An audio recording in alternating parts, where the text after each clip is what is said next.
Good morning, my name is Alessandro Brambati, Sales Area Manager at IMA Coffee Petroncini. This webinar of today will be focused on the last part of the production process of the coffee, and we'll see how grinding and degassing system will affect the coffee taste and the coffee flavor. Coffee, as you probably know, is the most drunk beverage in the world, but it is not drunk all in the world in the same way. In fact, if we travel through all the regions of our planet, we can discover a lot of different ways to drink the coffee according to local habits. There are so many different approaches to the coffee, and this is why I like to call the coffee a global beverage that is globally consumed, but according to local traditions. One of the main differences that characterize how the coffee is drunk throughout the world is the brewing system, or how the coffee is brewed. There are many brewing methods, and the most popular are mainly three: the filter American coffee, the Turkish coffee, and the espresso style.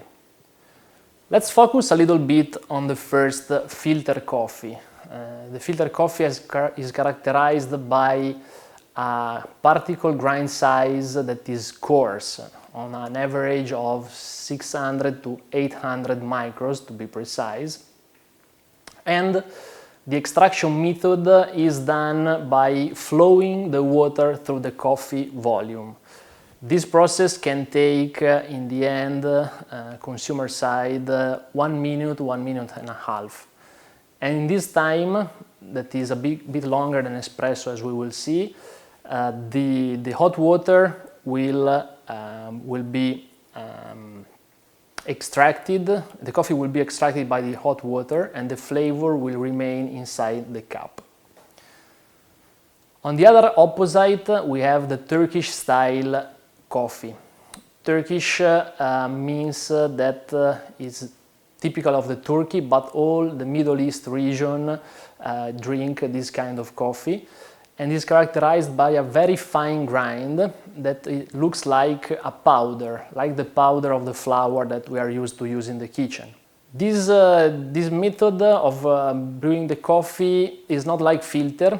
There is no a volume of the coffee throughout the water flows through, but it is kind of opposite. So we have a boiling water and we pour the coffee into the boiling water. So we wait some minutes to deposit the coffee on the bottom, and the drink will be ready. In between American and Turkish style coffee, there is our Italian espresso. The espresso brewing method is characterized by the use of water flow, hot water, passing through the volume of the coffee like in the filter, but here we use also the pressure. The pressure will help to extract all the flavors of the coffee during the extraction, that will be shorter, much shorter than the filter American coffee. We're talking about 20 to 25 seconds to have a perfect espresso brewing. As you may understand, a precise grind is required to extract full flavor and aromas in such a small time. Either ways, if we are brewing a filter American coffee or an espresso coffee through the espresso coffee machine. In fact, if the coffee is too coarse, the brew will be too fast, and the effect in the cup will be like tea, and we don't want that. On the opposite side, if the coffee is too fine, there will be a problem in the extraction. The water will not drop through the coffee volume, and what happens, there will be an over extraction of the coffee that will lead to a bitter taste, a taste of burnt in the cup and in the mouth of the consumers. So basically we saw the brewing method, but this brewing method, we repeat again, espresso, filter and Turkish are very linked to the granulometry or the particle size on how much fine is or coarse is ground the coffee. In order to have the best result in the coffee cup, either ways we talk about espresso or filter or Turkish, one of the key words and one of the most important things to take in account is the consistency of the product.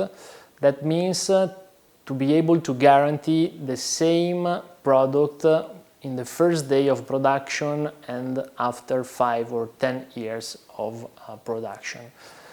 This concept is very related to the stability of the process, and it is dependent on the grinding.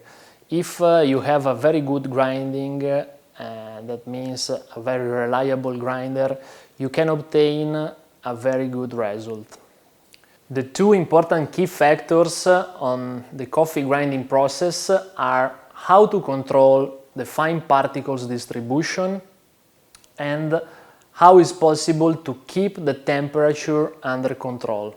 If we see at the technologies of grinding, we can distinguish two main ways of grinding. One is blade stone grinding and the second is roller style grinding.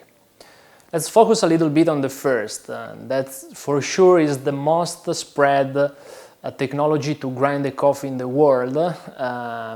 You can imagine in the coffee shops, in the basic coffee shop, in every coffee shop there is a grinder where you can buy the coffee and you can ask to buy a ground coffee.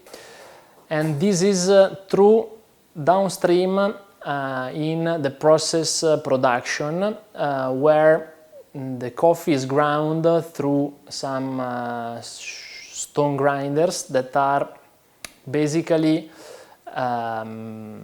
some equipment that with two circular blades that are rotating, they can crush, they can grind the coffee through the effect of three different crowns of teeth.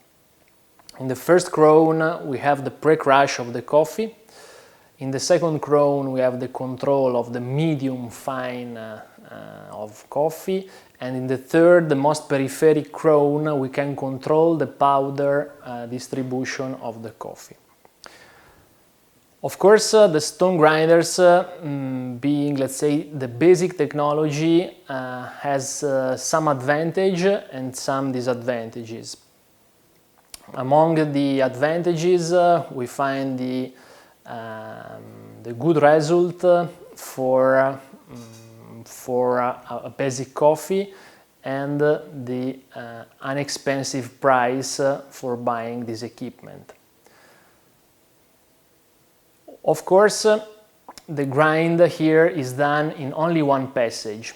That risk to overheat a little bit the coffee if we don't use a good cooling system. The second technology to perform a grinding process is to use a roller style grinder. That is an evolved machine that can